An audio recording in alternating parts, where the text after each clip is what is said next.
get started. Thank you, Matt. I'd like to welcome everybody to the March 17th, 2022 City Council Budget and Finance meeting. Do I hear a motion for adoption of the agenda? I move the adoption of the agenda, but I think someone else should do it because It has to be Mr. I'm not a formal committee member. I learned those rules. I move that we adopt the agenda.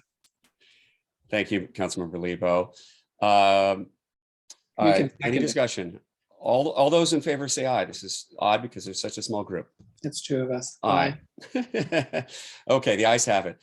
Let's get started here. Initially, the first item we have here, we have the director's report, a review of the budget monitoring dashboard. Director Vaughn, you have the floor. So I'm just gonna, before I share my screen, there's two dashboards that will be attached at the end of this agenda after we review them. And I thought it would make the most sense to just cover February's dashboard since it rolls from January to February, that it keeps going. If that's okay with everybody, to just cover February's dashboard, to go over that because it continues. Does that make sense? That would be fine. That's okay? Thank Okay, you. perfect. You I bet. just wanted to make sure we were on board before I went there. Share. Okay. Can everybody, should I make it just a smidge bigger? Can you see the dashboard, first of all? Okay, just checking because I have two screens and the one that says you're sharing your screen is not the dashboard. Okay, so it's always good to double check. So running down just for the quick, looking down all of the operating departments, the first one you go to where you see the yellow is the environmental services. And actually this is something that we're going to be addressing in the budget amendment. There actually is a King County Waterworks grant that has been a pass-through for these large McLear Creek restoration invoices that have been coming through. And so basically it's a pass-through grant. So the budget needs to be expanded, but there's revenue coming in to support that expansion on the budget from the expenditure side. And we will go into that a little bit later in the budget amendment. The lakefront property, yes, this is at 74%, but this is a one-time purchase. We're just leaving it on there. It isn't quite like our other operating departments. It doesn't really fall into that same category, but we do want to just show it out there. Legal is at 98%, and we've just had a lot of need for legal support over 2021 and through 2022. The list is long. ARPA, Sound Transit, just the town center, ADUs. There's just been a lot of support. Those are some of the recent ones. That's just in addition to all of the regular. This will not be coming forward on the budget amendment, and the take on that is that we're going to let it go to another. We're going to let it ride a little bit is kind of what we define it as. Let it ride a little bit longer to see what else might come up so that we can budget amend it once for the year for this budget and then be done. So we are a little bit more accurate with that. That is the intention behind that. Going down, and I do just want to say, the other thing that I forgot to say, because this is the first budget dashboard that we're going over for 2022, there are a lot of expenditures that happen in January. The biggest one is our WCIA, our insurance bill. So the other thing I want to point out is that does hit certain departments. And even though we've had that big insurance bill hit in January, sometimes that's why some of the funds immediately, like on a fresh budget year, will actually look like they are over because we have those one-time expenditures that hit in January. And you will also see that under like our annual memberships is where it will show up in addition. So walking down to the police technology budget, I do just want to highlight it's still within the green, but I do know that the police chief just signed off and turned in the invoice to purchase the other half of the tasers, which was the only outside budget enhancement that our city added into this budget. So in March's, within that dashboard, I just want to give you a heads up that that budget will probably go into the yellow, but it's more of a capital item, not necessarily an operating item. Continuing down, everything else is within the green.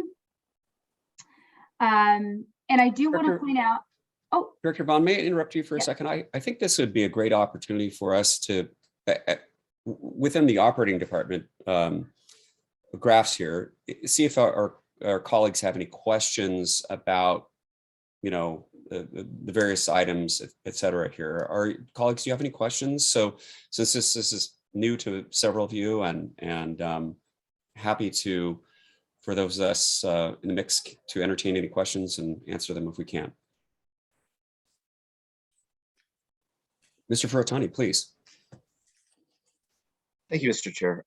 Just this sort of hypothetical I wanted to throw out. So given that this is, what is it? It's 7 months into our fiscal year, correct? Or do we start in January?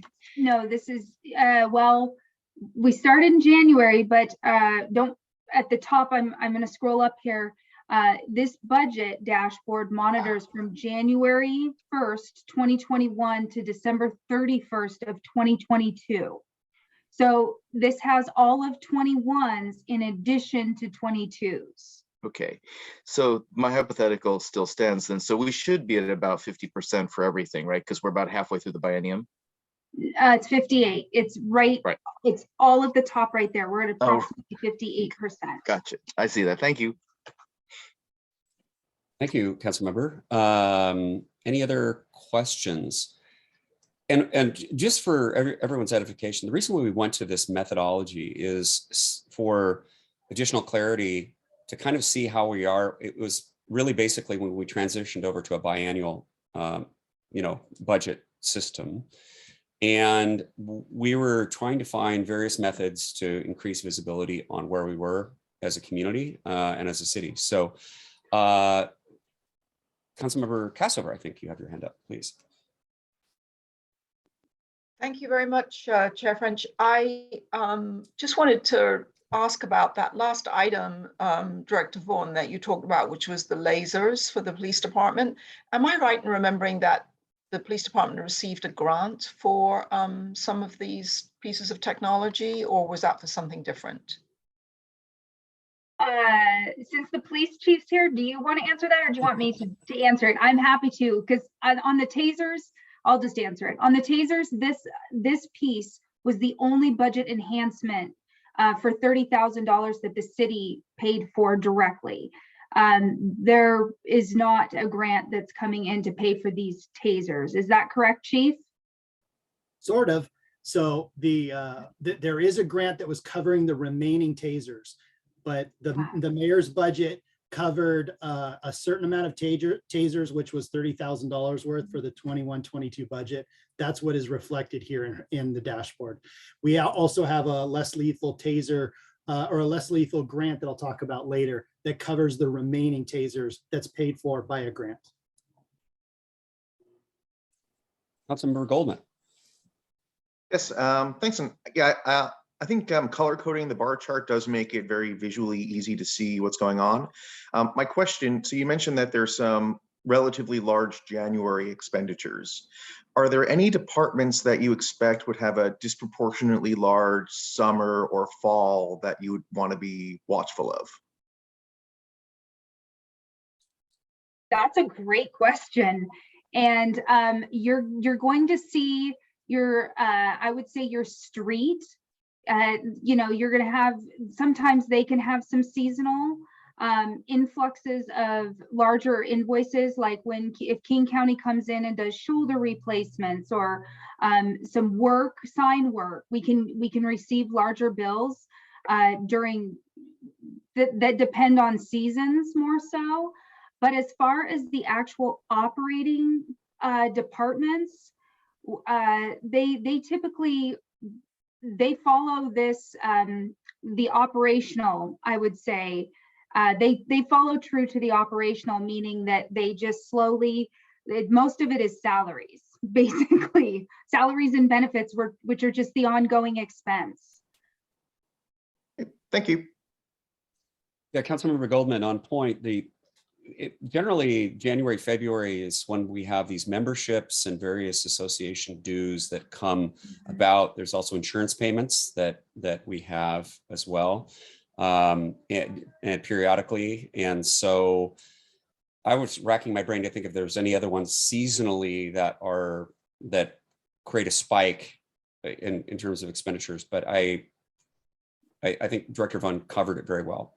Your overlays would be another one. Your road overlays, that would be, you're going to get 1 or 2, large bills once that overlay is complete. That's another really, but that's more of the capital side. Operational, I think pretty much what I stated.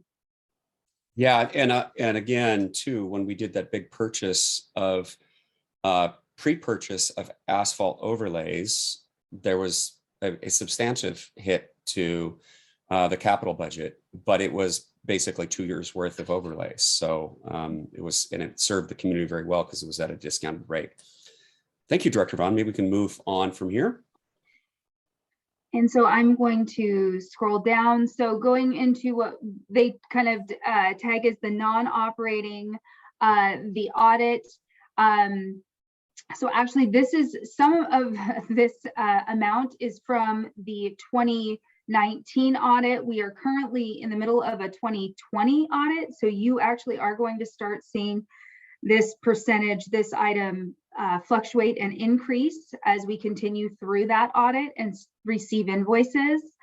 The community programs, that is at about 48%. And those are our partners, our community partners that we pay for the most part is what makes up that fund. The elections, typically, those are one-time, those tend to be more one-time invoices. So you're going to see large fluctuations. Once we get that invoice, then it's going to be probably closer to 100%.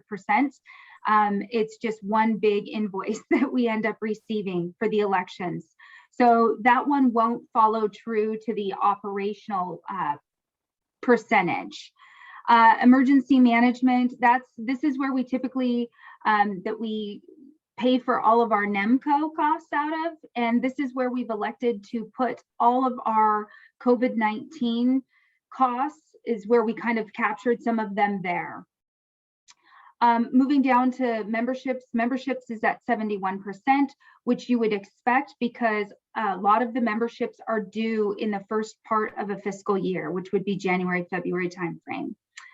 Public health, we only receive a couple invoices a year for those. So that's gonna, again, not follow true to the operational percentage flow. Should I pause there and ask for questions? I tend to. Sure. Or, anyone have any questions? Seeing none. Thank you, Director Vaughn. Okay, going to the revenue by fund, the ARPA Fiscal Recovery Fund, it states that it's at 100%, but as part of this budget amendment, we are going to be talking about, that was for the first tranche of money. The second tranche of money, that distribution of money tranche, it's called a couple different things. We are expecting to receive that in the probably May, June timeframe. And so that will be on the upcoming budget amendment that we talk about next. The Capital Improvement Fund, that is coming in at 69%.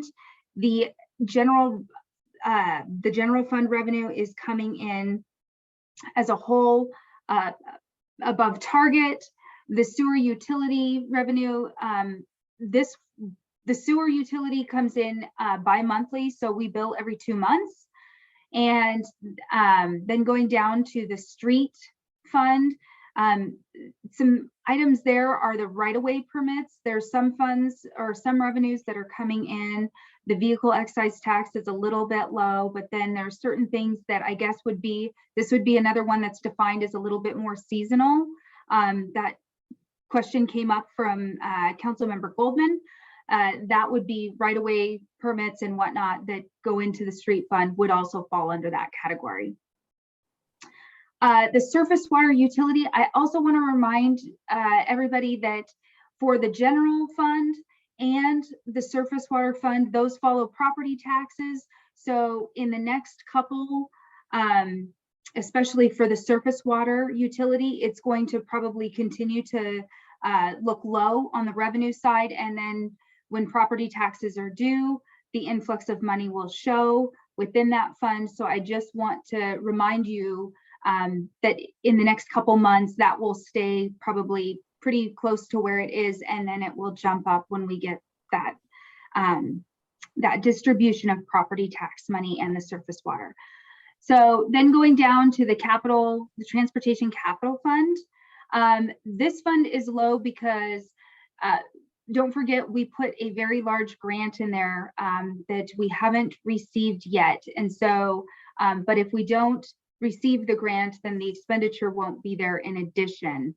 And I will pause for questions, but I want to just walk straight down with that comment and say that at the very beginning of the capital, that's why the asterisk is here on the first column for the L8090 project. That's part of why it's there. And then I'm going to pause for questions if there are any. Colleagues, any questions? Councilmember Goldman. Yes, so I hope I don't have my facts too messed up, but I was reading a national news article about, I think in one of the recent spending packages that Congress passed, that some jurisdictions were concerned that Congress was trying to claw back on the second tranche of ARPA money. Are you aware, is that something that's happening, or have I misunderstood the article? That I have to admit that is not something I've heard. And I will have to do some research on that and follow up. That is not something that I've heard on the second distribution of money. Okay, I'll try to dig up the article, but I think it was through CNN. I'll forward that. I'll email that to you. Thank you, Councilmember Goldman. That's a good question. I mean, I haven't heard anything about that. However, I do know that there's been some, shall we say, flexibility on the part of some municipalities in terms of their use of these funds. And if I think it'd be too early for those funds to be clawed back if they were used inappropriately for purposes that they were not designated for.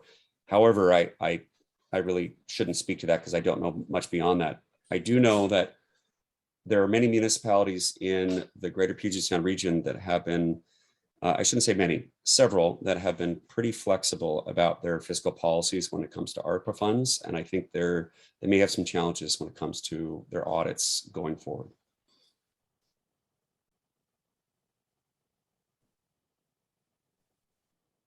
And I may say that this administration has been extremely conservative about interpreting the rules and making sure that we do not have any expenses that are reimbursed that are not within very narrow guidelines. In addition to having our city attorney very involved in all decision making, which is one of the main things they say. They can give their interpretation of how they're reading the rules, but the one thing that they say at every single training and every single discussion is you have to rely on your city attorney on their interpretation. And I would say that we definitely have. That I can say with confidence. And so I'll just stop there. Councilmember Riddle. Thank you. The additional funds in the general fund, is that primarily because our conservative target for the general fund revenue, or is there additional revenue from another source that we weren't expecting? Could you just So yeah, clarify absolutely. that? It's a great question. So when the budget was built, we built it off of where we thought the previous biennium was going to end, the projection of that year. So that was during COVID. So we took that projection of where we thought we were going to end that fiscal year, those 2 fiscal years, and then walked that forward. So part of what you're seeing is it was built extremely cautiously on the revenue side. So it's not that all of a sudden the city is receiving a significant more money per se. It's that it was just built so cautiously when it was originally created, and the numbers that were put in there, because the intention was that we wanted to provide council worst case scenario. We wanted to come back and be talking about the proviso of adding things back in instead of saying, whoops, we weren't tight enough. Mhm. And so that was the approach that was taken when we adopted the budget. And some of the numbers are showing that. Thank you. Alex, any other questions? My voice is going here. I apologize. Thank you, Director Vaughn. Please continue. Okay. So I'm going to walk down to the capital side of the dashboard, and then the L8090 project, this culvert project, is in design right now. So it's in design, and this is the one that we don't have, that we plugged the number, anticipating and being very hopeful that we would receive additional funding in order to move forward with construction. But at this point, it is only in the design phase. And then going down to the Animal Acres Picnic Shelter, I just want to say for all of the new council members, this project has been completed. So that one's kind of a completely done project. Going over to the asphalt overlay, you will see that we spent, and the numbers are on the next slide there, or the back side of the actual dashboard. And we did end up spending just under 600,000 as we anticipated to kind of play some catch up for the year that we were not able to do overlays due to the I-976 and the court decisions, while everything was held up in court, and we didn't know if the city was actually going to be able to keep the revenue that they were still receiving at that time, but it was very uncertain. And so we held until we knew that we were able to allocate those funds. Continuing to walk down the Beach Drive lift station, that was on the list for a 2022 item that has not been started yet to date. The culvert L60 project, that has been completed. So that's completely done. And then walking down to the pedestrian crossing, this was just for the type size location, that piece. And I believe that's pretty close to being done. And then the Safe Street early action projects, that's just kind of an ongoing as needed item there that's been budgeted. Are there any questions there, or continue to the back side of the? Colleagues, any questions? And a reminder that we just received another $100,000 for the pedestrian crossing, which is very positive. That'll take us to 30% engineering design. Councilmember Riddle. Just a clarification on the budget for the asphalt overlay. I think typically we try to budget, I think it was 800,000 for biennium. Is that anticipated budget number? Is that a biennium budget number that we're seeing in the dashboard, the blue for the asphalt overlay? I'm just trying to get some context on that number. And remember, timing wise, so keep in mind that we had asphalt overlays were on hold. Mm-hmm. So I can't remember, was 976, Director Vaughn, correct me if I'm wrong. I can't remember where the 976 came before we completed our budget process. And we put everything on hold at that time. I think she may have frozen up. Pandemic brain here. I'm trying to remember the time frame here, but Yeah, did we lose? I think she froze up and Oh. it looks like she might be trying to relog in.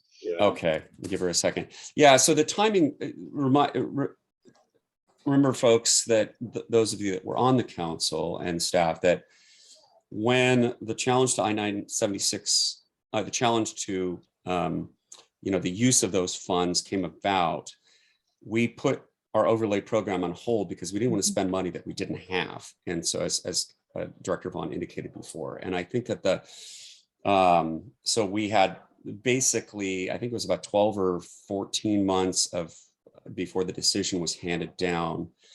And then we were able to go ahead and move forward with our processes. So Chief, are you host now, or how are we? I just pulled up the document that Director Vaughn Thank had you. to get back on. So let her go back to sharing. Oh, she's back. There you Chair are. French, Hi.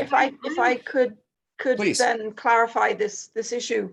Am I right in thinking that we had money that we didn't spend at the end of the previous biennium that rolled over into the current biennium, which is why we see a larger budget than we would normally see for a biennium? Is that what we're really saying here for the overlay, that it was the end of 2000, it was 2019's money that got rolled over, so we're now looking at 2019, 20, and 21 money? Is that right?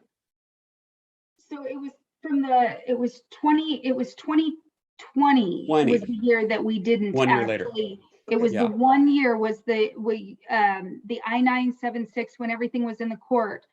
Every single year the city has done an previously it is to my knowledge that the city has done overlays. I better stop and not put my foot in my mouth. So I was a fine. year off I then. know. So it's 2020 money that got rolled into the 21-22 biennial budget, right? Yes, and Okay. because those funds were collected, and then the decision, going back to the mid-buy, to just briefly recap that, we immediately were trying to add the additional $800,000 in because that is what consistently the city had. And then after the fact went, oops, we still collected for 2020 and we didn't actually allocate the expenditure. So we made the correction to allocate the additional to go up to the 1.2. So we had received the funds and then we just had to expand that budget. And so then we could allocate it on the expenditure side because the revenue had been received for that fiscal year. Thank you. I wanted to double check. That's why it was larger. So thank you. Thank you, Councilmember. So yeah, a little bit of catch up. Okay, so I will.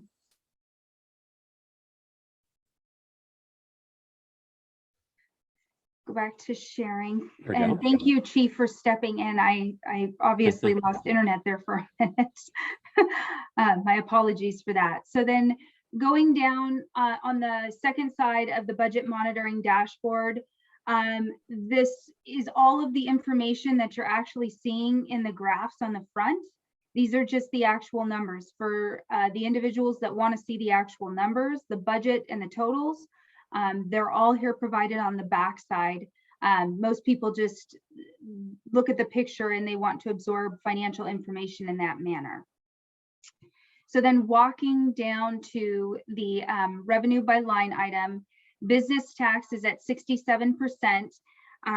Also, I just want to make a little note there that on the business tax that you're going to, we've received the annual at the end of January, we've received the annual taxes that come in. And then going down to construction permits, this is still definitely lagging. It's definitely something that we are watching at the moment. And then the gas taxes, again, this is coming in just a little bit shy. We anticipated, we were watching that, we've been watching that for years now, pulled it out individually. And it's still coming in a little bit lower, and it'll be interesting now with gas prices, how that, what the outcome, we will continue to watch this line item with the gas tax. And going down to the mechanical and plumbing permits, that's at about 50%. That's actually come up a little bit. So that's a good thing. And then another line item that, gosh, I even have to remember that we only opened passports back up as of August, and it was on a very limited basis. And we continued to expand it, do it by appointment only. It's just in a much more limited capacity. And so it's only at 26%. But we do anticipate that number will go up a little bit. I will say that City Administrator Hill has basically said that the anticipation is definitely not to, that we will not go backwards from having appointments and having that very structured, instead of having just everybody come into the lobby and hang out there for their turn. We will keep it very structured as we have it now. And then going down to the real estate excise tax 1 and 2, that is definitely higher than we have budgeted. It's coming in at 74%. And I will say that that is still trending high. And I will say it's something that I ask my utility billing department often, is the level and number of escrows coming through, because they definitely, she sees that. And she kind of chuckled and came into my office this week, and she's like, you wouldn't believe it. I've been telling you that we've been, it's been slow, and it's picking right back up. So I just want you guys to know that that's still spring going into summer. It's still starting to, this is about the right time normally to pick back up again. Sales and use tax, that's in at about 80%. And then the traffic safety camera revenue is at 127%. And I want you to remember, this is the revenue side, and there are expenditures. So if we went back to the first part of the page, the expenditures are tracking within the green, but there are expenditures that are associated with that revenue that the city does pay. So I wanted to make sure that that's noted. And this is despite the cameras were off for a significant period of time. This is despite the cameras being off. However, March 8th, and I will never forget that date, because we said it a million times that was the day that the cameras were going to be turned back on. And we're like, please be aware that the schools are back in session and the cameras are going to be turned back on. And then there was a influx of tickets that came with that change in date, and having children back in session at the physical locations of the school and no longer being remote. Councilmember Cassover, question? Yes, and this is a question for the chief. I assume he knows this, maybe. Has the trend gone back kind of to a more normal level when it comes to the red light cameras or the traffic cameras, or is it still above what we might have expected from pre-pandemic times? We had this exact conversation, Director Vaughn and I, today, because we knew this question would come up. So yes, it looks like it's trending back to normal. Normal is a hard answer, because 2018 is really the numbers that we need to look at, but that was an older system. And then 2019 we upgraded, and then 2020 COVID hit, and then 2021 is when the influx, and we had school going all day long. So it's like a roller coaster ride for these last 2 years to really get a good trend. But to answer your question as simply as I can, it looks like it's going back to normals from school year from September of 21 to now.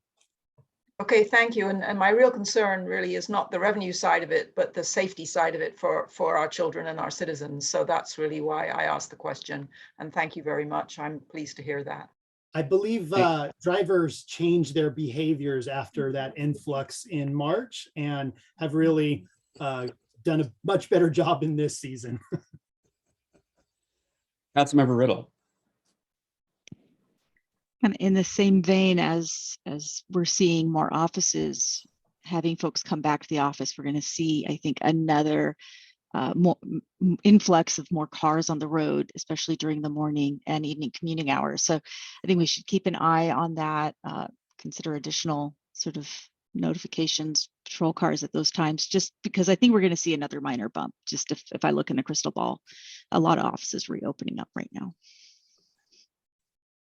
Councilmember Riddle. Councilmember Goldman. Yes, pardon my ignorance on this, but on the revenue, where would property tax show up? Or is that a different area? Property tax shows up in the general fund. Okay, so it wouldn't be on that bar chart that's on the screen right now. These are the revenue by line items. These are just specific. So we adopt at the fund level, but these are some items that we've pulled out to monitor more closely and individually that have just been, and we've added to it over the years. During when the pandemic started, we started watching construction permits. We pulled out the mechanical and plumbing permits. We added those to the list.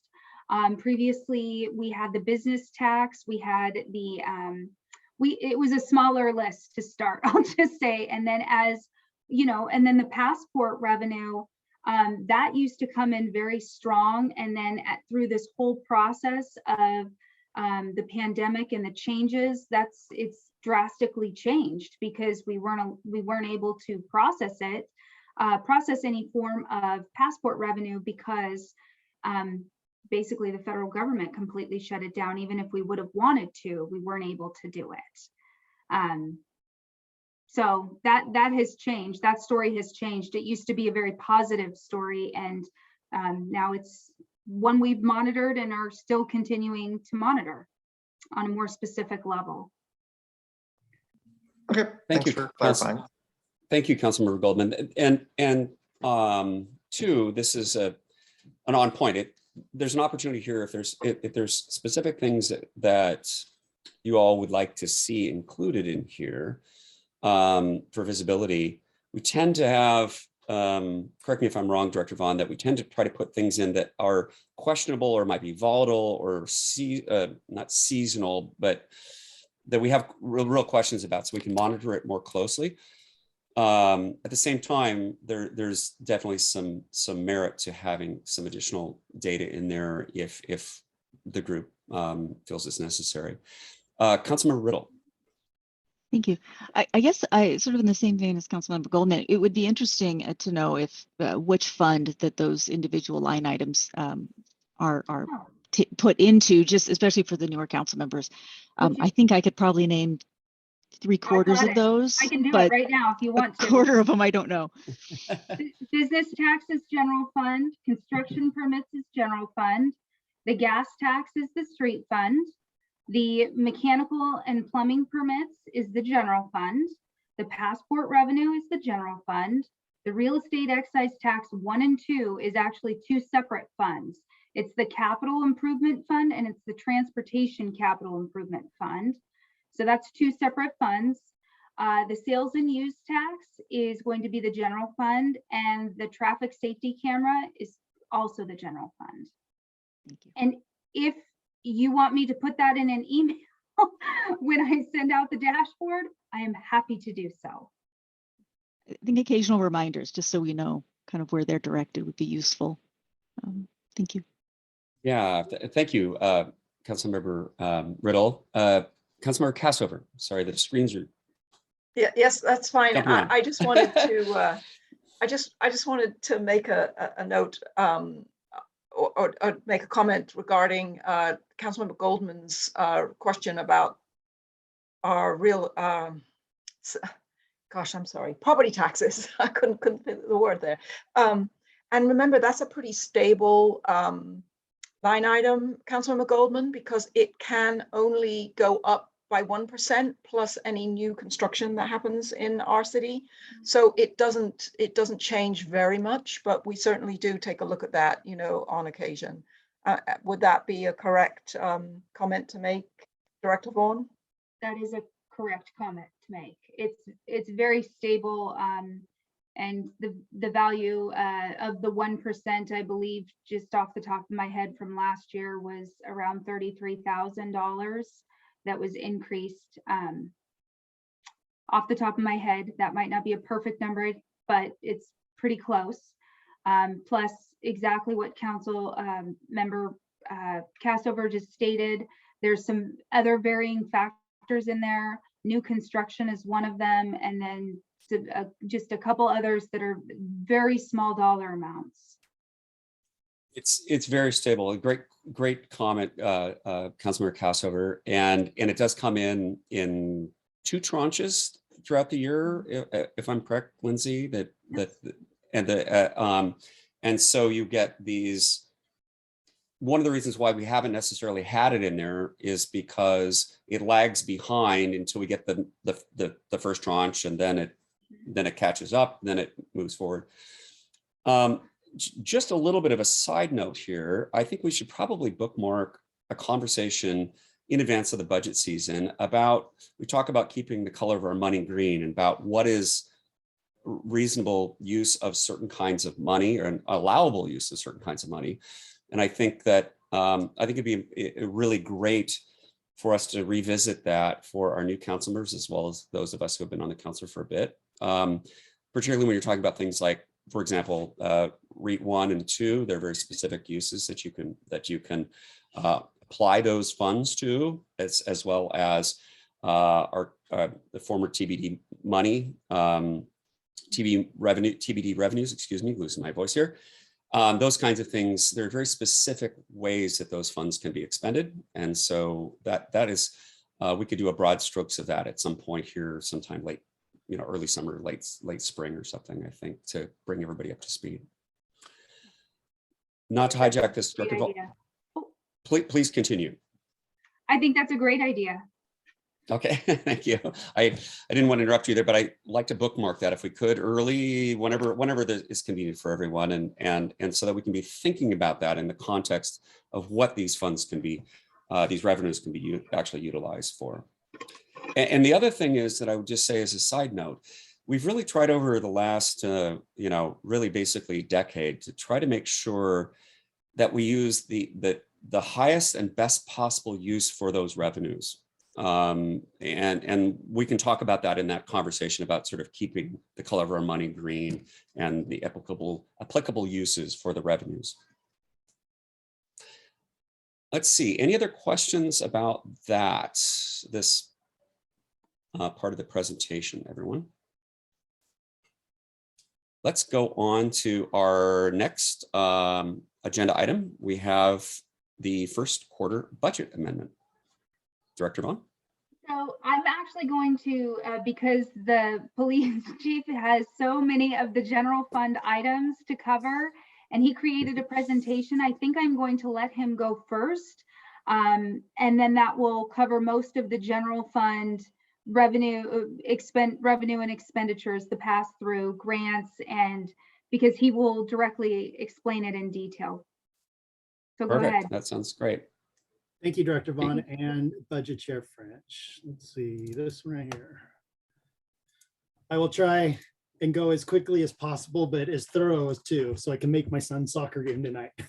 Oh, yeah, So, please. I can only see 5 of you. So if you could wave or something, if somebody's got a question, and I'll stop what I'm doing, I'll ask any or answer any questions at the end of each slide. So today I'm going to talk about 5 different slides here. The first 3 is the police reform state assistance. And the next one is the Department of Commerce less lethal grant. The third is a brand new one that even Director Vaughan just found out about. So it didn't make the amendment, but we'll talk about that today. And then a couple budget amendment items that are not grant related. And then I have a really neat slide at the end to make everybody happy, or at least us. So Love that.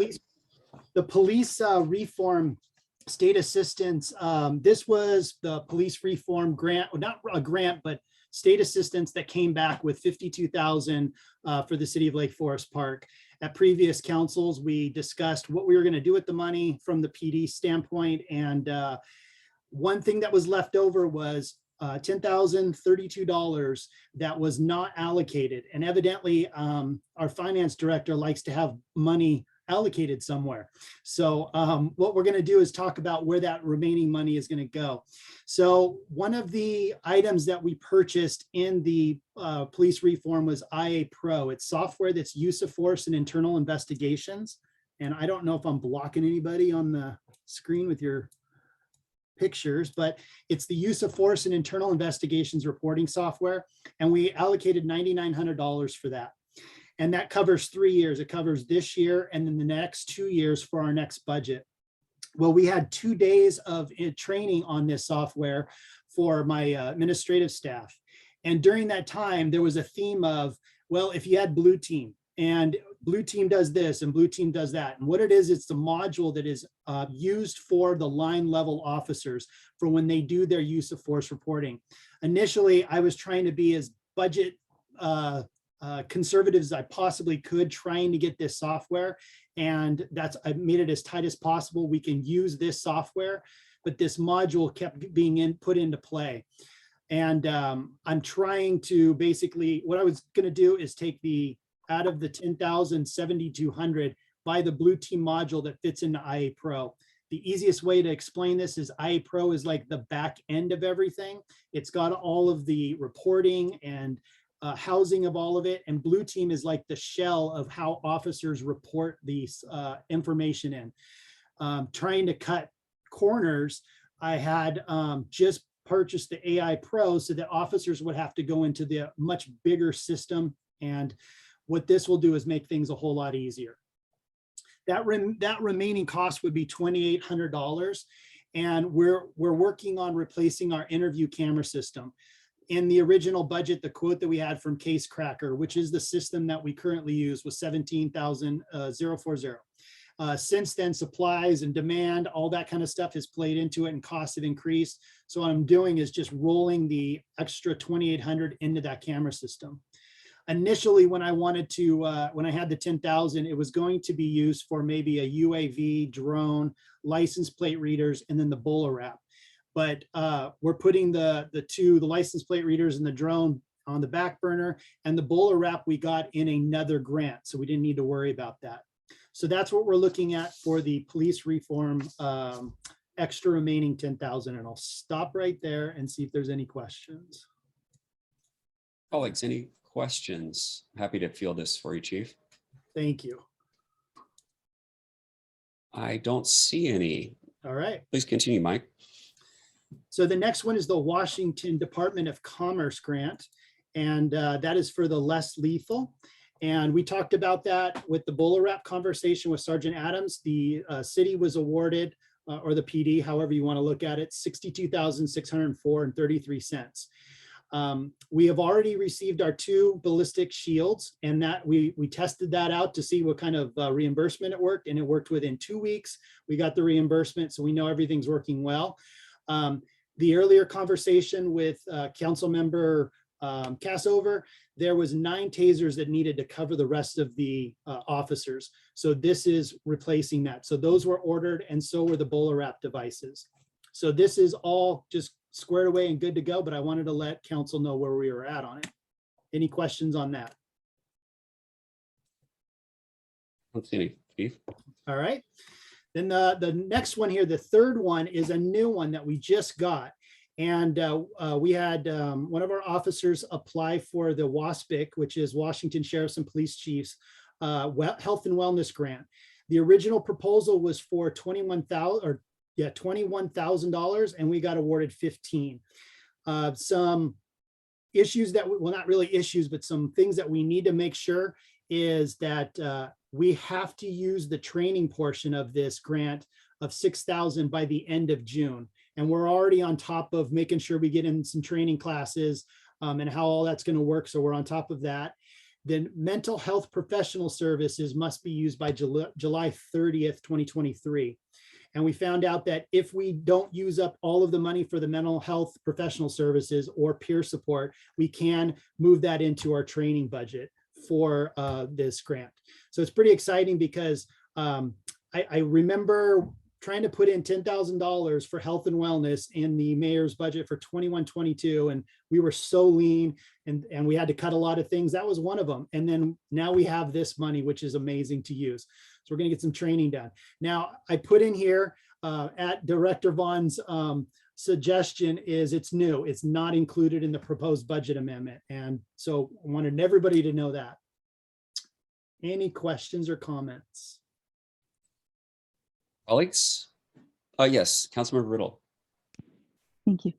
So just a question about the training. Is the training generic or is it focused on is a particular set absolutely- of topic?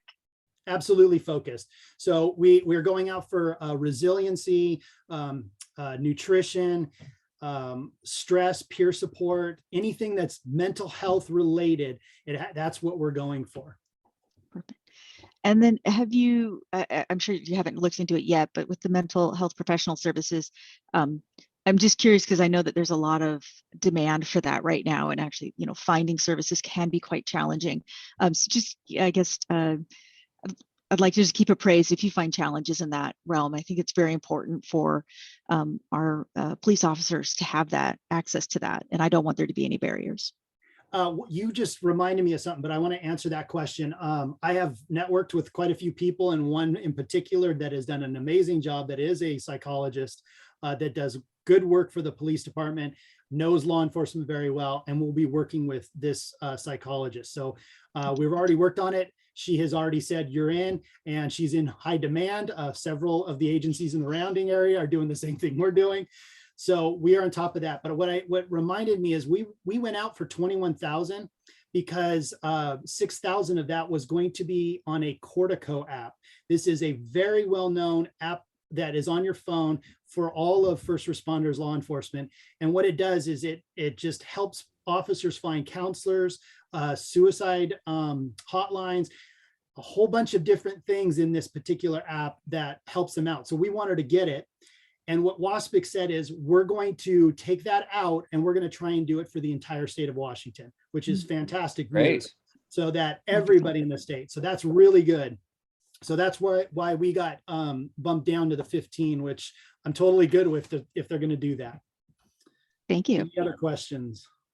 Councilmember Cassover. Well, I really don't have a question. Chief, I just want to congratulate you and just tell you how proud we are that we have a department that gets on with and gets these kind of grants written and done and awarded and is just headed in such a good direction. So thank you very much. I appreciate it, but really my police department and all the city employees, everybody in the community appreciates that comment. We need healthy and level-headed officers that are doing well in training. That just makes for a better community. So I super appreciate that. All right. So then there are two items that Director Vaughn has in the budget amendment. One is the property room and one is the Bothell Dispatch ILA. The property room. So we did a significant cleanup of the property room with our new property officer, and we had to do some upgrades. We've been using tons of paper for years and years. The same system that I came into, we used as of until we got this cleanup done. We moved over to labeling systems and a little bit more of what needs to happen in a property room. In that, we ended up cleaning up a whole bunch of stuff, and a lot of it went to auction. And that auction proceeds came back with $38.68. What we did is I went to my property officer and said, what do we need to do that needs to fix some of these things in there? So there's a lot of storage bin replacement needs to be done. One of the biggest things is printers for the labels. We have right now one printer that's printing out labels for property. So all of the officers need to share this one computer to print out labels to process property. So I want to finish getting all of the desktops that officers use with label printers. So there's a lot of little things, and one of them was a bio dry container that when we come to some certain scenes that need to have the items dried, they go into this unit so that they preserve the evidence. So these are things that we were going to use for the auction proceeds that will stay under that dollar amount. The second one is the Bothell Dispatch ILA, as everybody here, including the new council members, are aware of, that we signed that ILA, and it's a great partner that we use. And then finance looked over the costs, and I believe, Director Vaughn, it was $13,000 over for 2022, which we need to do a budget amendment for. And that is for the salaries, the maintenance, and services. Any questions on that? Likes? I think we're fine, Chief. I think there's Oh, one. Councilmember Riddle, sorry. Just a quick question. Since I'm not as familiar, what type of property does goes into here? Obviously there's evidence, but then and then what goes to the auction? How does that happen? Just more curious than anything. Well, the property officer has to and work with another person for, you know, witnesses. But there are certain rules, and it's a lot of rules I don't have right now to go over, but mostly if there's going to be any value to it. If there's zero value to it, it gets destroyed. If it's a gun, it gets melted. If it's drugs, it gets melted. So there's different rules for each thing, but the ones that go to the auction, if there's any value to it, a large majority of that particular devices was a marijuana grow that we had in the middle of our city that was quite large, and there's lights and there's a whole bunch of equipment that come with it, and those got sold. And that was kind of around the time when things were starting to go more legal, and now people are buying those devices. So that's what that stuff is for. Thank you. Thank you, Councilmember Riddle. And just on point, Chief, it's taken how many years? 3 years to get the smell out of the the downstairs. You're right. You're right. Absolutely. And we're going to do a better job on that, especially with the drug law. So yeah, but Councilmember Bodie will remember this. We had a town center, a planning commission meeting on the town center process down in the in the emergency center, and it was hot. It was 90 degrees outside, and the whole downstairs had a scent to it, let's just say. And we all left thinking we're going to have to burn our clothes. It was it was unbelievable. Very colleagues. true. Any other questions for the chief? Okay. Thanks, Chief. Well, there's one more. One more. And this one I'm really excited about. So the North Sound Police Foundation, that basically covers us for all kinds of things, donated radars and lidars. Now, I want to explain to the council that our radars and lidars have not been replaced or are about 20 years old. And a lot of them are broken. They're different models. And we've tried, I guess, past chiefs and past budgets tried to get new equipment. But you know how lean things are and how important some things are to others. And this one is a really important because officers need to have these devices to enforce traffic laws. Besides the visual, they use these devices. So the North Sound Police Foundation donated $25,000. They are purchasing every single car in our fleet, which is 8, with brand new radars, all the same model, all the same equipment. And then we have currently 2 lidars. One's broken that hasn't been operable for quite a while. And then the other one, the end of it's broken for the charging port. So to keep it cordless, now has to be plugged into a car. So it's just ridiculous. We need to get all this stuff taken care of. And I know that traffic calming and traffic is a problem in our city. And I probably could go to the retreat and say, hey, this is something we need to budget and we need to do. But it's been going on for so long. This has just been fantastic. We can get everything taken care of. And we're getting 3 lidars. So that gives generally 2 officers that are on duty. We have another lidar as an extra one, or 3 people that are working. So this will encourage more traffic stops and slow down the folks in the city. So I'm very encouraged to see that. And everything we've talked about in the entire slide presentation did not come out of any of the City of Lake Forest Parks budget, which is great. So that, well I believe, is done. Thank you, Chief. That's great. Any questions on the last slide there, everybody? All right. No, well, thank you so much, Chief, for all you do and all the hard work your department puts into getting these grants, et cetera. So go have fun with your son at soccer. Well, I would, but I still got another piece. And it's got. Oh, the you still got one vehicle more? Okay. conversation. I Yeah, thought we were sorry. trying to get you out early. All You right. said the word hijack, and I almost am hijacking. Director Vaughn, please. So I'm going to continue with sharing my screen, and we're just going to walk down. Is that large enough for everybody to see? And are you seeing the adjustment list? Correct? Okay, just making sure. So I want to walk down and say that after going over the February dashboard, the city is electing to expand the sales and use tax budget by $700,000, and the traffic safety camera fines that were already over 100% at the end of 2021. I do want to stop here and make a point that the city is electing or is stating that these are not, we are not defining these necessarily as ongoing revenues, but because of that one-time influx of money, we do need to expand the budget in order to show this additional revenue. And then walking down, the chief and I got our numbers crossed here. So you will notice his number was 38, 68, and mine's just a little bit different there. So we might need to modify that, change that and make it right, but you will see that it's just straight, it's a straight pass through from the money they received on the revenue side to the expenditure side. The federal grant reimbursement that the chief just went over for the $62,604, again, just a straight pass through. And then, as I previously discussed on the February dashboard, King County, there's a King County Waterworks grant for the tree fund.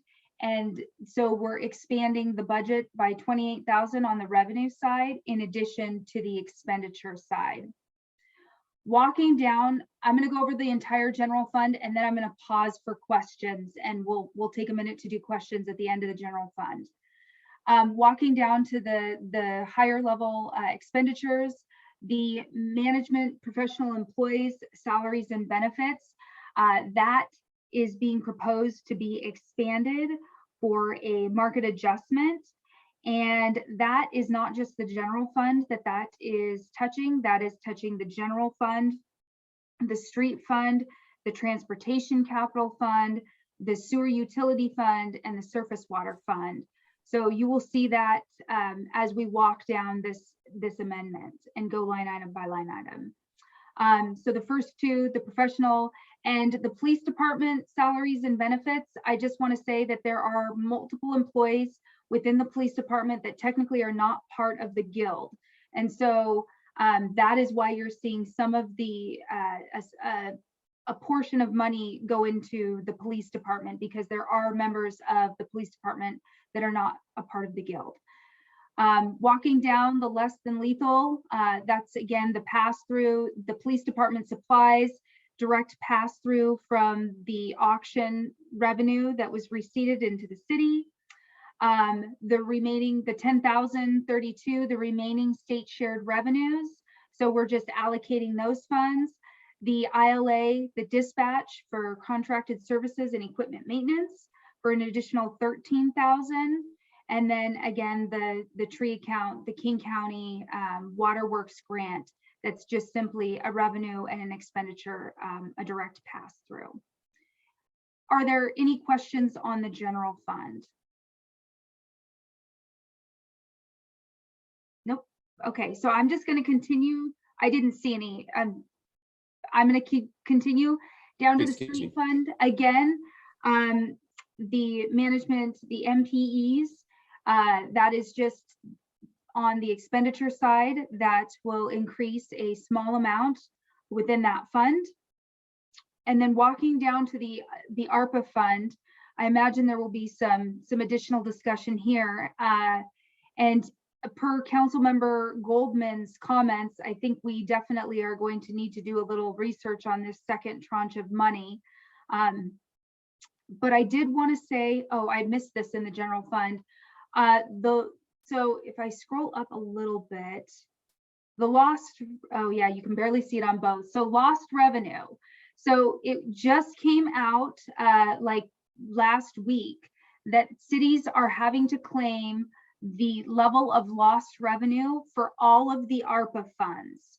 And I put it in here without a number for a placeholder because we haven't gotten to the point where we can state the level of lost revenue for the entire period of time, but we only have until April 30th to come up with that amount.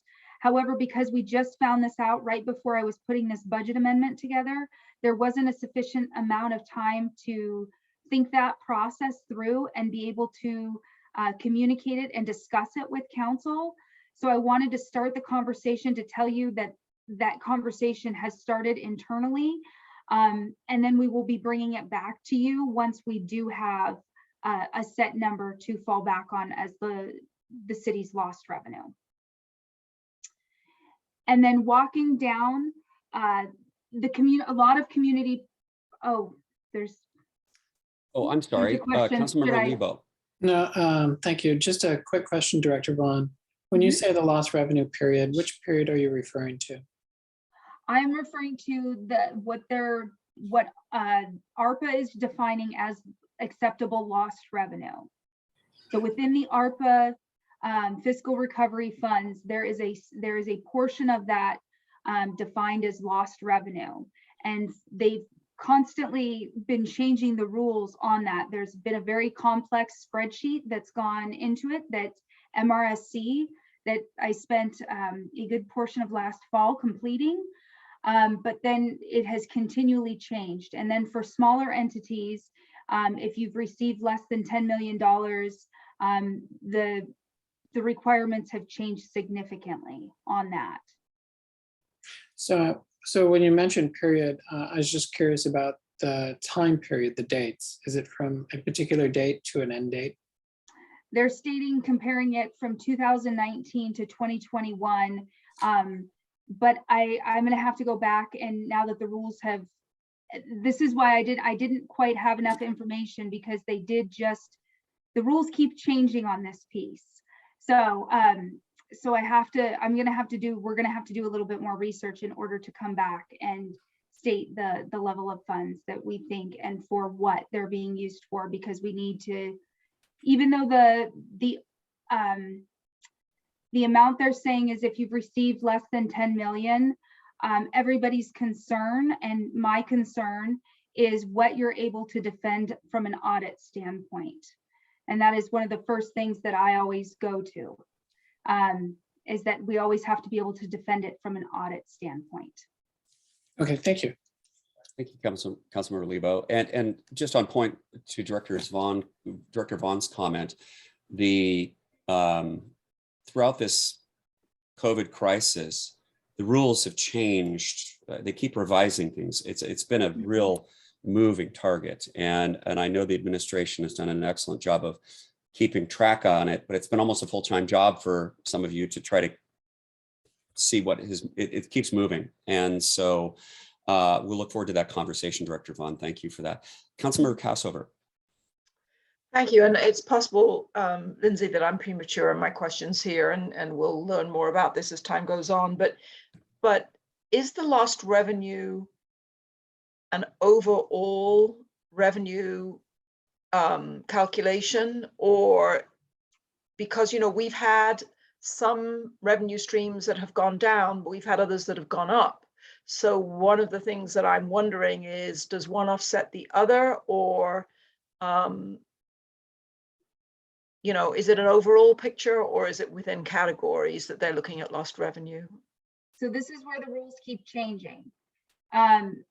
So at first, back in the fall, they had a very detailed spreadsheet that you had to go through, and nothing. So if it met the criteria of what they were defining was included, originally they came out and they basically were saying general government services. And to most of us, that was the general fund and, you know, certain revenues that were hit. But then when they came out with the spreadsheets and the calculations, it expanded and became your entire budget of what, like you said, there were certain things, and like your utility funds were even included into it, which just threw me for a loop. I couldn't wrap my brain around that one on the lost revenue piece. So, and then they were also defining, one of the other big pain points for us is they were defining grants as your revenue. And that didn't seem appropriate. And so a lot of cities provided a lot of feedback, negative feedback on that, because they were defining these one-time influxes of money as grants as your entity's revenue as part of these calculations. And so then they went to the other side of being very restrictive. And then they went completely to the other side of saying, if you're under this amount, that's $10 million, that you can claim it as lost revenue. And it was just very vague. And so it went from one way to completely swinging to another. And again, back to what I said previously, I don't mean to repeat myself, but my biggest concern that I started to bring up when we were meeting for these ARPA roundtables is how are people defending what they're coming up with for audits? And there was a lot of silence that came out of that. So it's definitely something that we have our attorney involved in, because we need to make sure that, and we will have this discussion with council once we navigate it all. Okay, thank you. Just we'll be prepared. Thank you, Councilmember Cassover. Any other questions, colleagues? Thank you, Director Vaughn. Let's see. And was there more below this? So yeah, there are a couple things in here. So most of it you're aware of. You've adopted most of the contracts. So most of the contracts you've already adopted. So this is then just allocating the budget. I do want to highlight that, and then there's some local businesses in here, and that contract has been approved.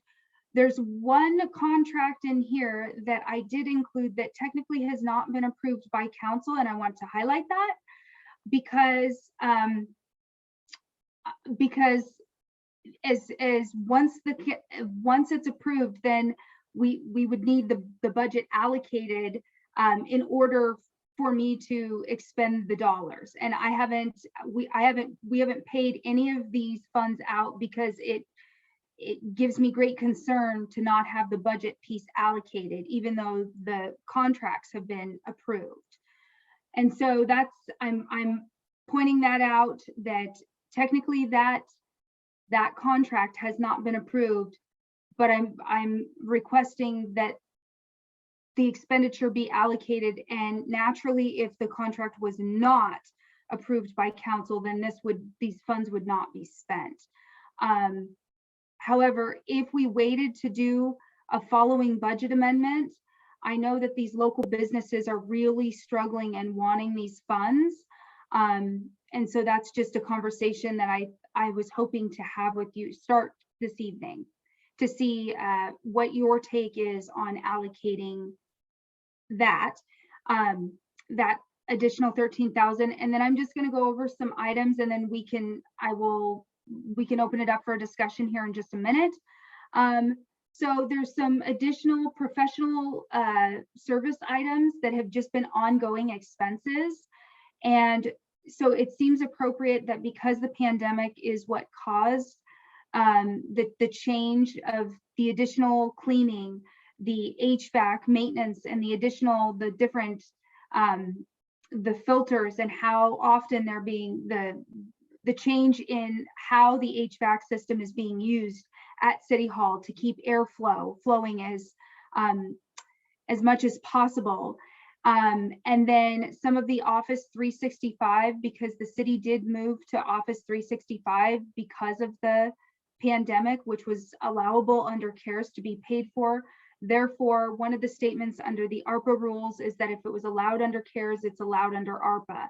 So continuing the maintenance of that allocating that 35,000. And then for the capital expenditures, there's some IT equipment purchases, and then eventually it would be employee computer purchases of streamlining and having a more successful VPN working from home hybrid experience for the employees, reducing basically reducing all employees from having 2 computers to only having 1 computer VPNing into a network versus another physical computer.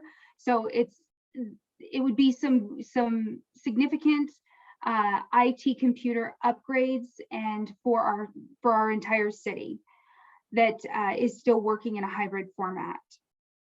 And then walking down to the AV hybrid meeting, I allocated $15,000 because we simply didn't realize the level of internal support the audio visual system was going to take from our consultant. And so we are asking to allocate a small amount of money because it is supporting that system. And then there's an additional $5,000 that was allocated to the holiday baskets for the Shoreline School District, and we partnered with the city of Shoreline in order to allocate that $5,000, and then actually allocating the budget of the $122,000 for the city administrator, myself, and the attorney. And so I'm going to pause there. Are there any questions within the ARPA Fiscal Recovery Fund? Councilmember Lebo. There you go. Thank you. The City of Shoreline partnership, so that's already a done deal? Correct. Okay. And then the Lake Forest Park Bar and Grill, the 13,000. So you're wanting to include it in the budget amendment, even though it hasn't been presented to council action for the contract. Correct. And I'm just pointing that out, straightforward. That's why I'm bringing it up, because if we wait, the next budget amendment will be a ways out. To be entirely honest with you, it'll be a little ways out. And so I want to get the temperature of the council on if they are okay with allocating that. And if they're not okay, if the consensus is that you do not wish to allocate that 13,000 prior to a contract being approved, then they will have to wait for the funds, even though the contract is approved. So question, is there there's obviously a reason why in practice it's been done, but would there not be an opportunity to make a budget adjustment when you present the contract?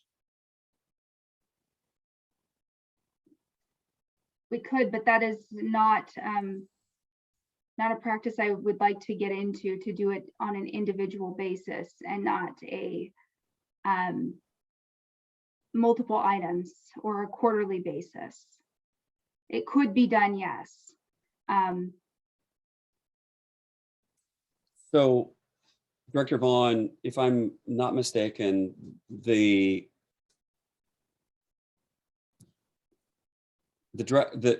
a couple of things here. So, aggregating the budget amendment on this, a periodic basis is what we've done in practice previously. And there's a need here for there's been a request for additional funds for the specific ARPA, additional community business. And the contract, what do we have is in a time frame for the contract with them? So they both will be presented to you. Well, this would technically be it'll be your third touch on the 24th for the budget amendment, and it will be your first touch. You will have the contract in hand on the 24th for discussion to review it all. but it won't be requested for action until the following council meeting. So it would be in April that the contract would be approved. I see, but funds would not be dispersed clearly until the contract was approved by the council. They absolutely could not be Yeah. distributed until the contract was approved from city council. So I guess I missed it. This discussion and presentation of the budget amendment is which touch? This one is the first touch. First touch, okay. This is the first conversation, and then we anticipate coming back and having another conversation with you on Monday. And then the third touch would be at the city council meeting on the 24th. So, and maybe this is just my lack of understanding, why the reticence to do an individual budget adjustment with a contract? The amount of staff. The amount of staff, I'm just going to say it. Well, so as I understand this, we're talking about basically a placeholder here. And that, again, the funds cannot be dispersed unless the council approves the contract.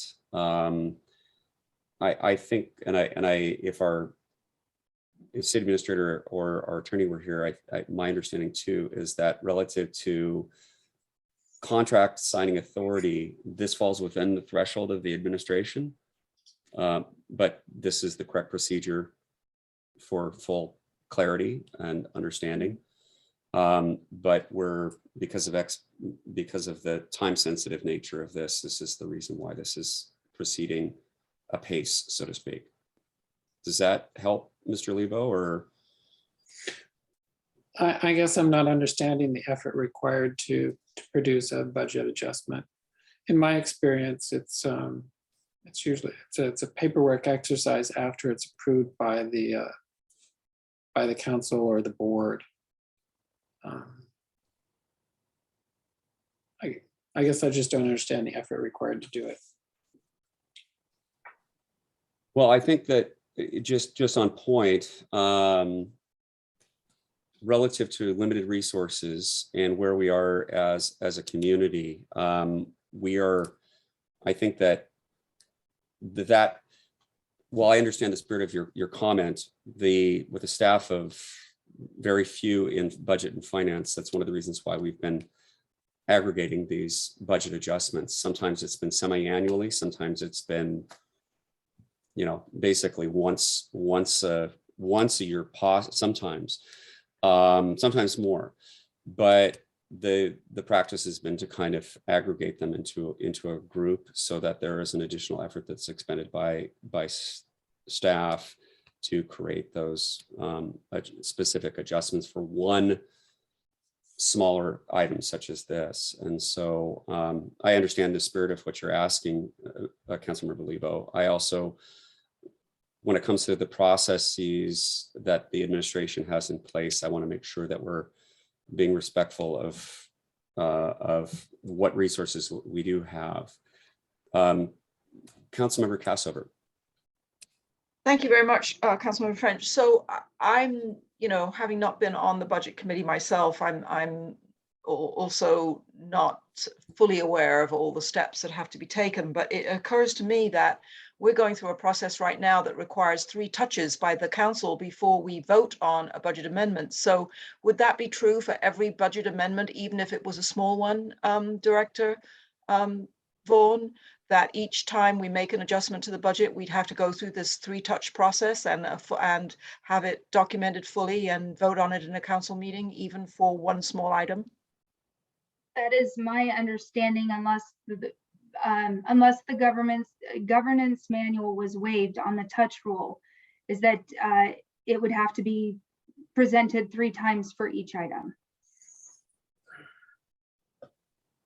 So that makes more sense then to me, that for you to talk about the fact that this it uses a lot of staff time. Each time you have to prepare the materials, present, and then the council has to vote, present 3 times and the council has to vote. So, maybe this is a topic we can discuss when the time comes to take a look at the governance manual, and we can have more discussions about it. But I myself understand what your position is now, and for this particular budget adjustment, I am very comfortable with the idea that we have a placeholder here for the Lake Forest Park Bar and Grill amount, and that money would not get dispersed unless the council approves that contract, but that it makes sense to have the money appropriated and sitting waiting there in the event that we do approve the contract. So that's just my position. Thank you, Councilmember Cassover. Councilmember Goldman. Yes, thank you. So I also just want to make sure I understand. So if we approve this amendment, and so there's the $13,000 placeholder, if we end up approving the contract for the bar and grill, we would be able to pay them more rapidly. In the alternative, if for whatever reason we do not approve that contract, then it would just be a matter of in 3 or 6 months' time, we just delete that placeholder from the budget. Is that correct? I would bring it back to you with a negative dollar amount. Yes, absolutely. When we do the next budget amendment, it would absolutely not be spent, not be allocated in another fashion. Anything that's happening for ARPA funds is 100% coming through council. Okay. In that case, I guess my personal take on it is that in the interest of trying to get dollars into small business hands as quickly as possible, I would be comfortable with the approach that you've presented. Thank you, Councilmember Goldman. Councilmember Furutani, I believe, is next. Sorry about that. Thank you.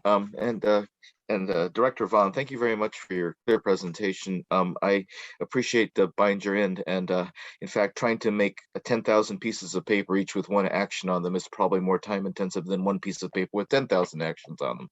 So I appreciate the aggregation of that skill. The other thing I appreciate is you're trying to get the money into the hands, as Councilmember Goldman said, of small businesses in the area as quickly as possible. So I'm completely comfortable with this budget amendment. Thanks. Thank you, Councilmember. Councilmember Lebo. Yeah, I'm sorry to not let go of this. How much more effort is it to put a budget amendment in with a contract request so that there are 2 actions associated with the item? It's a significant, it becomes a lot more work. It becomes a different ordinance number. It becomes, it's not just the amount of work that it takes on my end. It is, in addition, once it's adopted, it then has to be entered into the software system. There's multiple steps that go into it, not just the presentation of what you're seeing. There's more steps that go into it, and this city is extremely, and I'm just going to say it, we're extremely lean on staff. And these are the kind of things that in smaller cities become a challenge, because we're trying to get things as we're trying, and trust me, I have spent a lot of time with the glacial cryotherapy, that local business, trying to get her these funds allocated as quickly as possible so that she can be hopefully paid once this is approved on the 24th. And it's, I hear her challenge. I hear it loud and clear. It's a struggle, and the amount that we've been asking them to provide in order to pay, it's a challenge for them. It's a lot of documentation that they're having to provide. And my intention here is simply to, knowing that the Lake Forest Bar and Grill is in the same situation of going to be wanting those funds rather quickly, I was trying to be proactive with this $13,000. And I thought I would bring it forward as a discussion as we're having. It's clear that a lot of the council members don't have concern, but I definitely want to make sure that I do address your concern on this item. If I might. Thank you for your response. Thank you, Councilmember Lebo. I think that folks, just a couple of things. One, we have been in, of course, in dynamic times, shall we say, and I don't mean that in a positive way. Things have been changing and very fluid when it comes to allocation of ARPA funds, care program, a bunch of other things as well. And when it comes to process improvements, and Mr. Lebo, I fully respect your enthusiasm for improving processes and following the correct procedures. I think right now, I think we need to bifurcate this and talk about, we can have that conversation about process improvements relative to, in conjunction with the administration, about some things that are not as fluid, that are things that are a little bit more stable. And then we can and go from there. But in this case, I would say that relative to getting the funds into the hands of the appropriate bodies that are looking for additional support, let's do the best we can to try to expedite it in a manner that is responsible and also respectful of the time frame that the local businesses are. Some of them are in dire needs of some additional assistance. So with that, let's bookmark that for future conversation, if we could, please. Director Vaughn, let's see, we're at the bottom of the hour here, and we have, if I can get my screen to behave here. Yeah, we have a couple more pieces, please. Finish? Yep. Yeah, yep. So the real estate, I'm just going to go pretty quickly on this. The real estate excise tax, the capital improvement fund, and the transportation capital fund. I just want to highlight that both of those are real estate REIT 1 and REIT 2, as we kind of discussed on the February on the dashboard. So we're proposing to increase that by 100. We always keep them consistent, I guess I should say, because the exact dollar amount is receipted into both of those.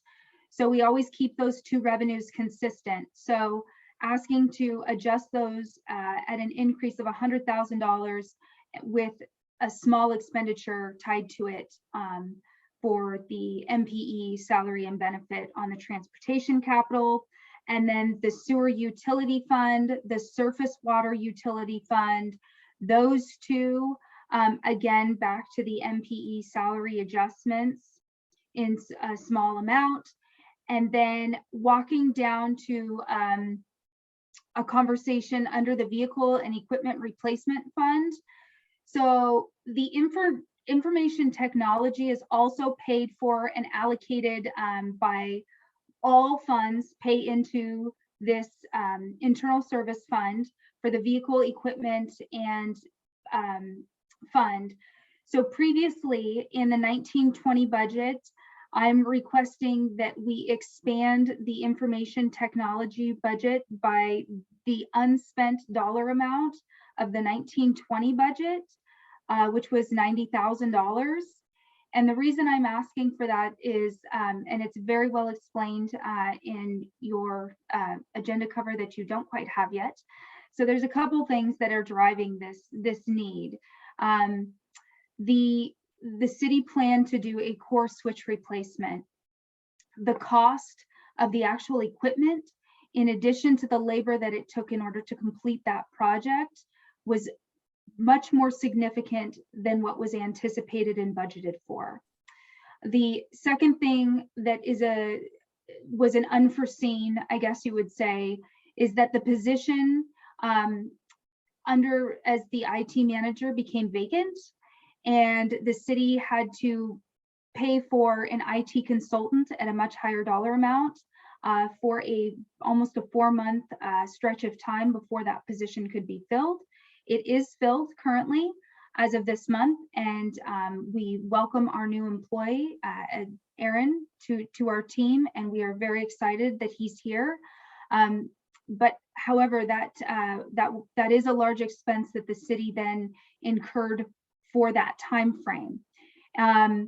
Looking back on it on the other side, the employee that was previously at the city because the first question that I would ask is there any type of savings? And the answer is not for long-standing employees. When they have been with your entity a very long time, when they leave, that has a cost to it. And the third item. Director Vaughn, could I just a quick moment here for some additional edification for our colleagues.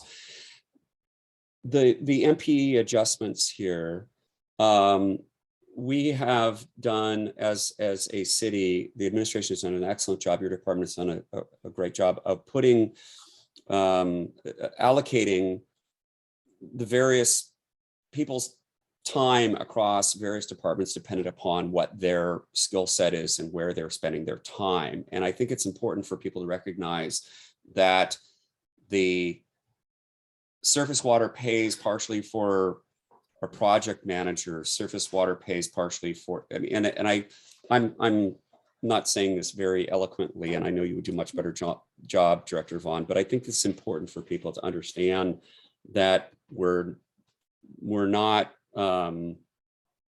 paying salaries out of just one salary out of one specific fund, et cetera. It's spread across, some salaries are spread across multiple funds. That is extremely accurate. And basically the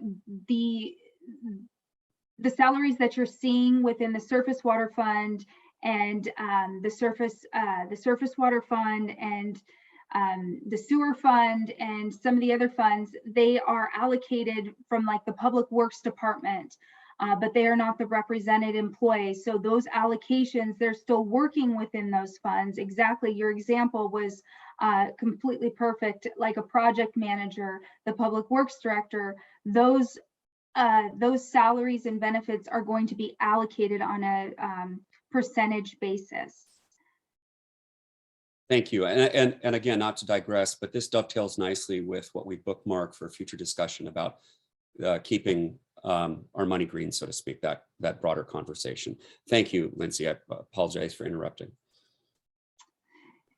There was a third major item that under the IT, and I realized that I missed one under surface water capital, so I'll have to circle back on that in just a minute.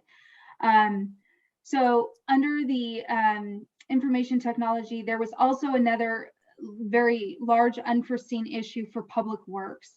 They have been struggling with their phones and internet for years, and constantly the city has basically been putting temporary fixes out there and towards that problem that were just that, constantly temporary. And so when this came up again this year, the information technology manager was tasked with solving the problem instead of continuing to put band-aids on this problem.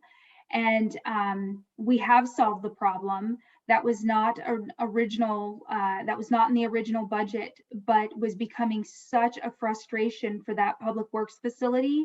And it's a customer service standpoint, because he would be on the phone with somebody and the call would drop. And that's definitely not the kind of customer service that we want coming from the city of Lake Forest Park.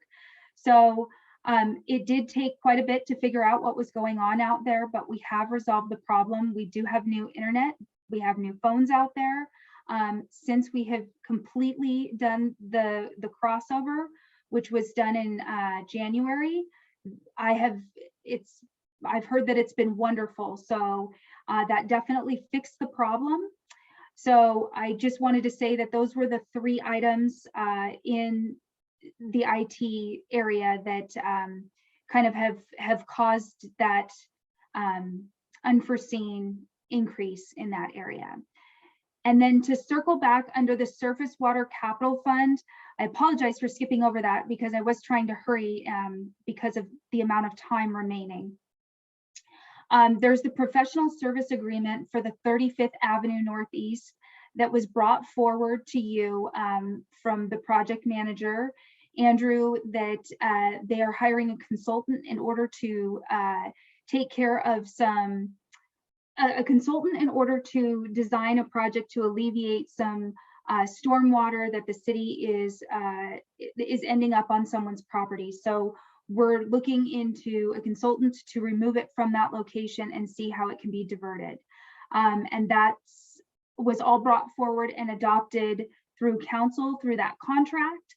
And this is just then the amendment to adjust that $52,000 contract amount. That was professional service agreement that was approved through city council.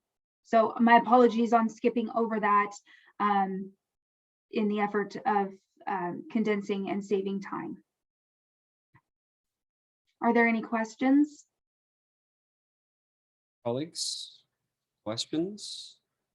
It's a lot to absorb, I know. I don't see any questions. Thank you so much, Director Vaughn. I know you have a tremendous amount of things going on right now. Every time I come up to City Hall, your department is always buzzing. And any other thoughts, Chief? Anything more from you? Okay. The third agenda item, but. Oh, third. I'm sorry. I thought you were flipping these around. I apologize. Please go ahead. I can't see my other screen. So go ahead.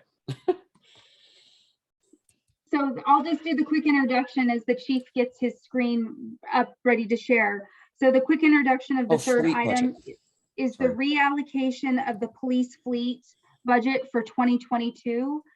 And I will go ahead because I know your presentation covers the rest. All right, let's see. This is not in the budget amendment. This is just simply based on transparency, quite honestly, wanting the council to know what's going on. And I wanted to say something really pretty quick here before I start this.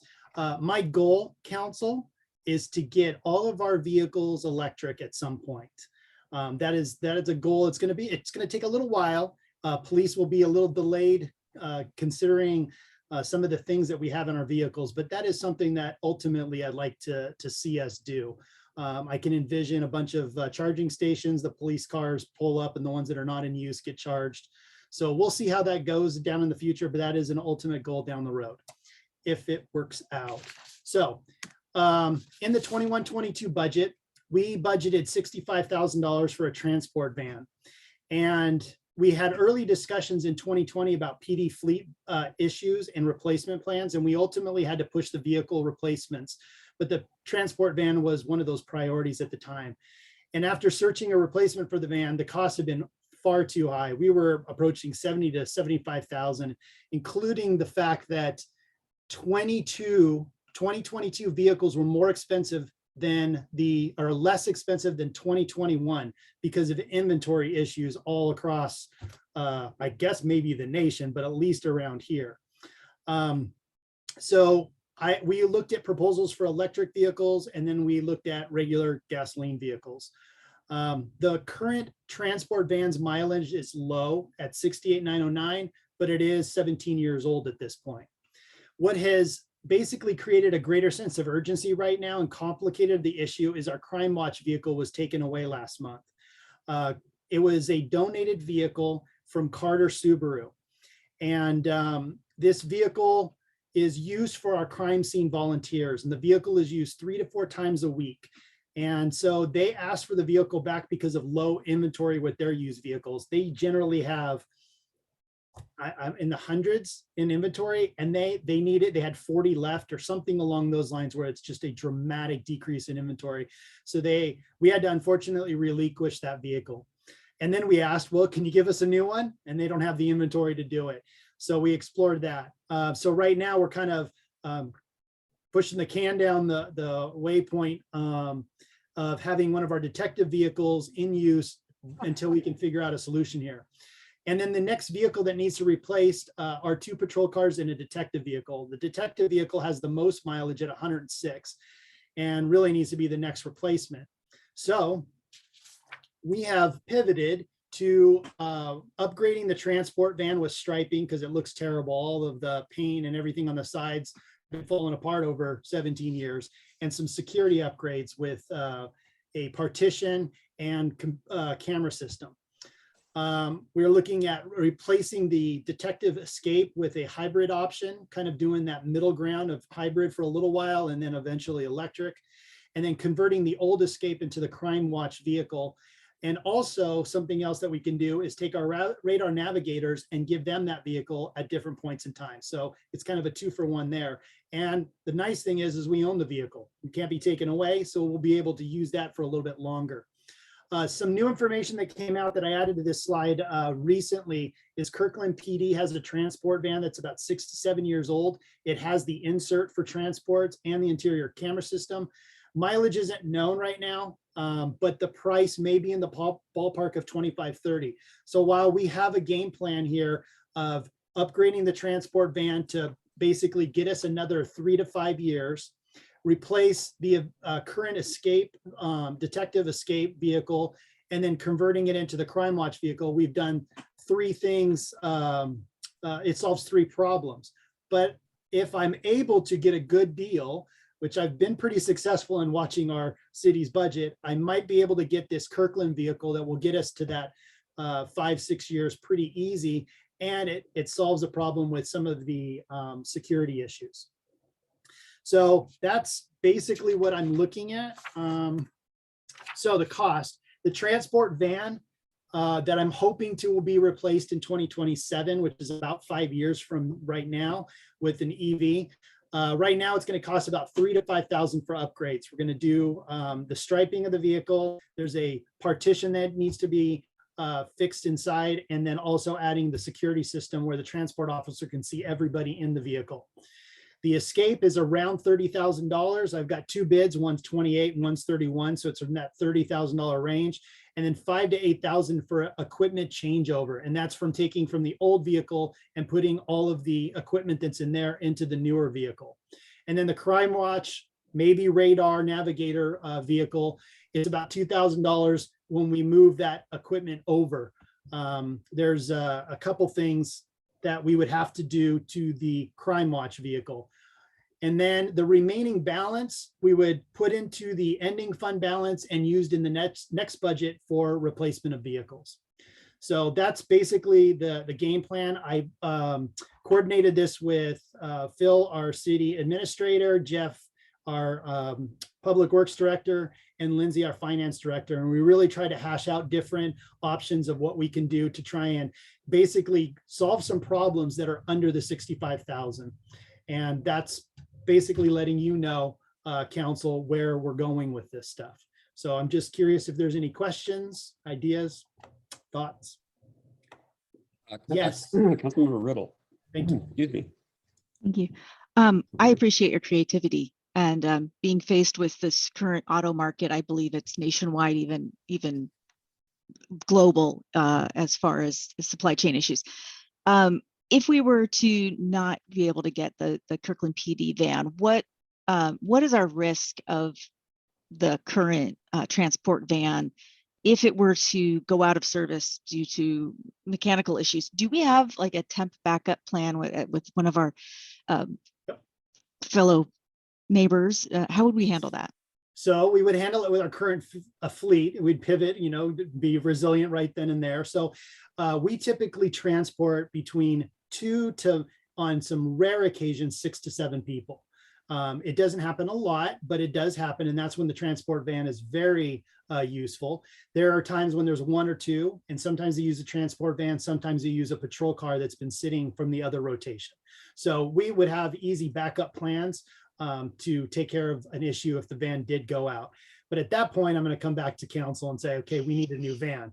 And I'm really cautiously worried that our patrol cars are in that same situation. I had the talk with the council members back in 2020 on extending out the vehicles. We have 2 that should have been replaced in 2019, and we're still trying to do what we can. We're getting repairs done. We see more and more as it goes on. But I'm very confident that our administration, we're going to figure out a good replacement plan.